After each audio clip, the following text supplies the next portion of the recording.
You're watching On the Move on Yahoo Finance. I'm Julie Hyman. Well, we've talked a lot about the complexity of the system here of stimulus, whether it's applying for PPP or even just getting your stimulus check. We are joined now by Dr. Annamaria Lusardi. She is George Washington University Professor of Economics and Accountancy and also GW School of Business Academic Director of the Global Financial Literacy Excellence Center. By the way, this is a partner of the Funding Our Future campaign. It's a group we feature each week only on Yahoo Finance who advocate for a secure retirement for all Americans. Annamaria, thank you for joining us. So as I said, it's been tough for some people to navigate what to know right now. What do you think is the most important thing that people need to keep in mind as they are trying to get their finances in order during this crisis?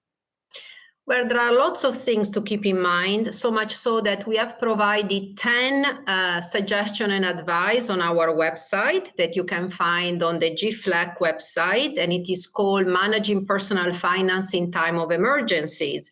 But I want to start with two, which can be helpful for everybody, that in this time of emergency, both the government and the private sector have put up a lot of help that we can try to take advantage of.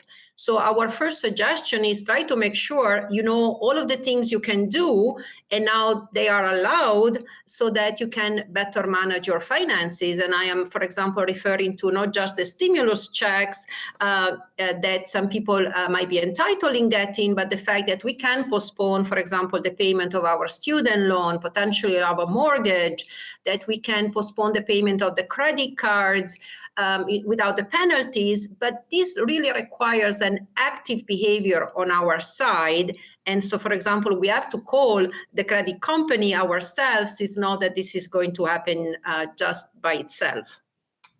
Hi, it's Adam Shapiro, Professor Lusardi. I'm curious, how do you reach the Americans who we went into this crisis, didn't have $400 in savings till the last week?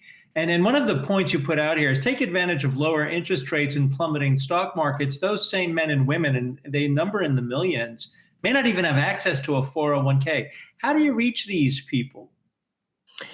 It's very, very difficult. And, when we give this suggestion, it's very obvious that, everybody is very hurting. And we don't argue that, managing personal finances itself will, be enough for you, for example, to find the resources. But that's why we started with take advantage of any help that can be offered and that you can take advantage of.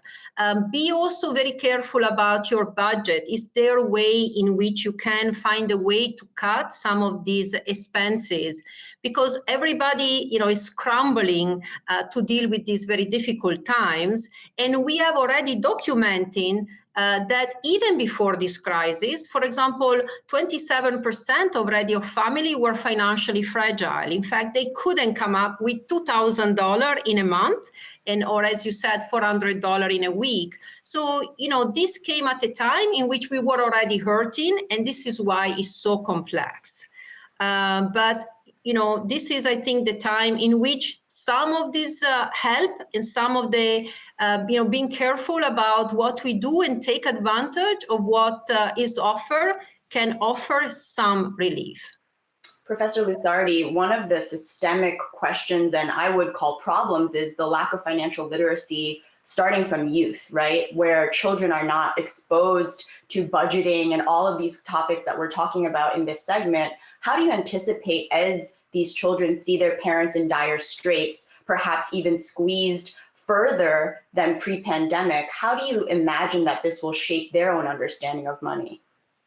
I am worried about that because, in fact, just last week, the OECD released the PISA financial literacy assessment that measures financial literacy among 15 years old, and also the US participated. And the US more or less has stayed at the same level. It is at the OECD average, but the US is the country with the most advanced financial market. It's the country where students start their economic life with student loans, and that's very different in other countries.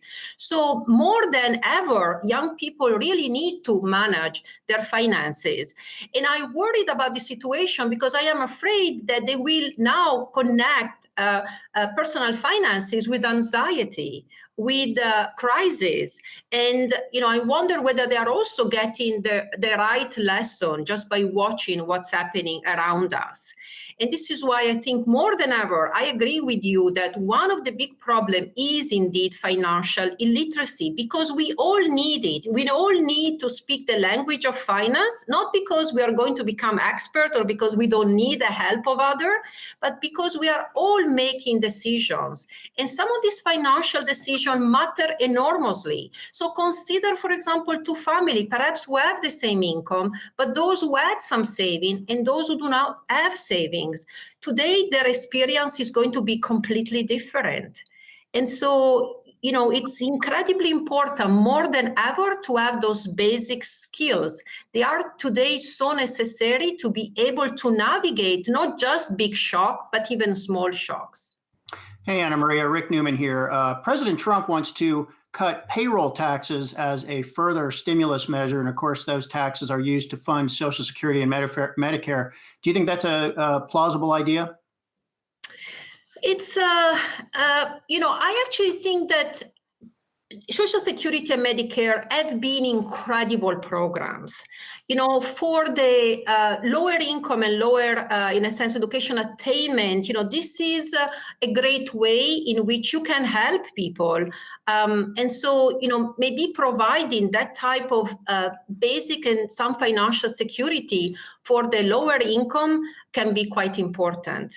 We definitely need, I think, to rethink the way in which we offer support to the people we don't have, for example, secure jobs. Annamaria Lusardi, thank you so much for your time. She is a George Washington University professor of economics and accountancy, and you can find some of the tips she talked about at gflec.org, gflec.org. Thank you so much.